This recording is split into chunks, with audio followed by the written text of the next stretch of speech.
Hello, everyone. I'm Sign1News anchor Martha Anger.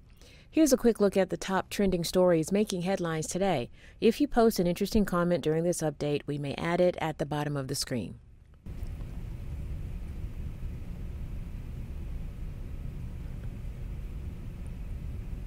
In a stunning move, Moscow now says it will drastically reduce military assaults on two Ukrainian cities, Kyiv and Chernihiv.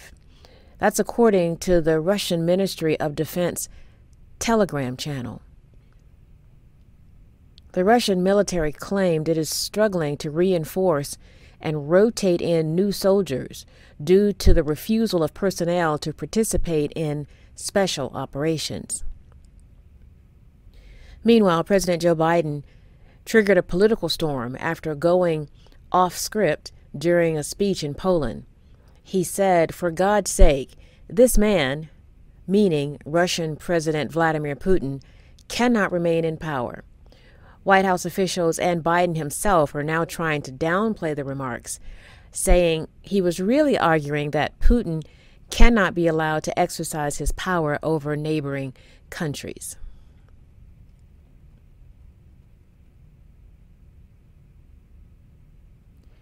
Will Smith apologized to Chris Rock on Monday via Instagram after slapping Rock on stage at Sunday's Academy Awards.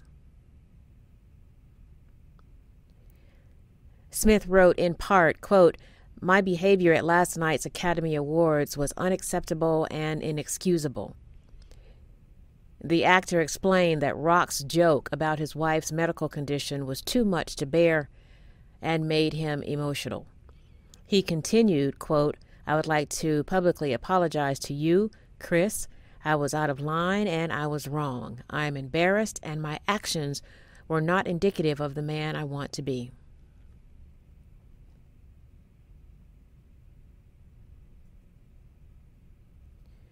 Florida Governor Ron DeSantis has signed the controversial Don't Say Gay bill that restricts certain LGBTQ topics in the classroom. It is now a law in Florida. DeSantis was defiant when he signed it, saying, "I don't care what big corporations say. Here I stand. I am not backing down." Supporters argue the measure gives parents greater oversight over what students learn and discuss at school, and that LGBTQ-related topics should be left for families to discuss at home. But opponents say the measure negatively impacts an already marginalized community. So far, at least one LGBTQ rights group has threatened legal action against the new law.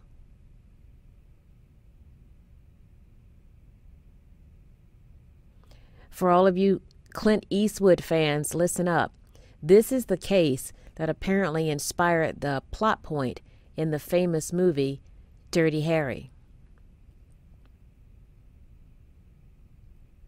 46 years ago, a California man named Frederick Newhall Woods and two other men kidnapped 26 children and their bus driver. They transferred the children and bus driver into a moving van, buried them alive in a quarry, and demanded $5 million ransom for their release.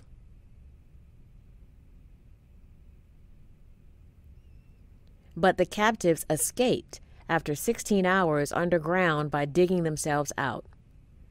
All three men pleaded guilty to the crime. Now, 46 years later, a California parole board has approved the release of Woods from prison. The other two men were paroled years ago. Now it's up to California's governor to decide whether to reject the parole or let it happen.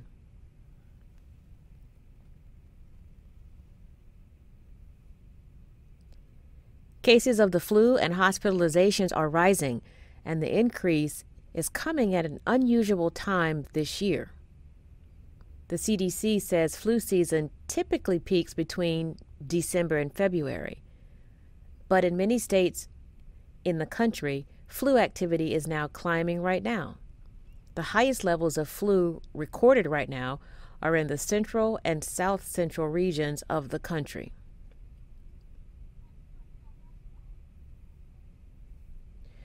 You can lower your risk of getting the flu by washing your hands frequently, not touching your nose and eyes, and you can also wear a mask to help limit the spread if you have flu symptoms. No matter what web browser you use, it's likely you'll need to update it as soon as possible. Last week, Google announced a dangerous vulnerability in its Chrome browser that's known to hackers, but Google has not issued a fix yet. So the company has announced an emergency update for its billions of Chrome users, but it could take several days to roll out.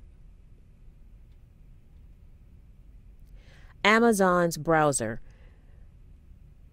Samsung's browser, Amazon Silk, Brave, Opera, and others are also probably open to the same vulnerability. FedEx driver Damian Rose is being called a hero after rushing to save a child from an accident scene in South Carolina. When he saw the accident and smoke coming from one of the cars, he jumped out of his van and heard a lot of people screaming and yelling, saying, "Get the kid, get the kid." Rose pulled a little boy from the wreckage, but had to wait for emergency responders to help the other person trapped in the wreck. The family of the boy thanked him for going above and beyond to deliver this act of true heroism right on time.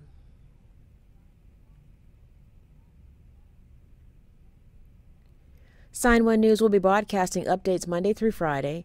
Then this Saturday at 6 p.m. Eastern Time, join us for a live panel of diverse guests to discuss the hot topics of the week. A big thank you to our Sign1News app supporters. You help make this broadcast happen. You can download the Sign1News app by heading to the App Store or Google Play Store on your smartphone, and you can also watch on Apple TV, Amazon, and Roku.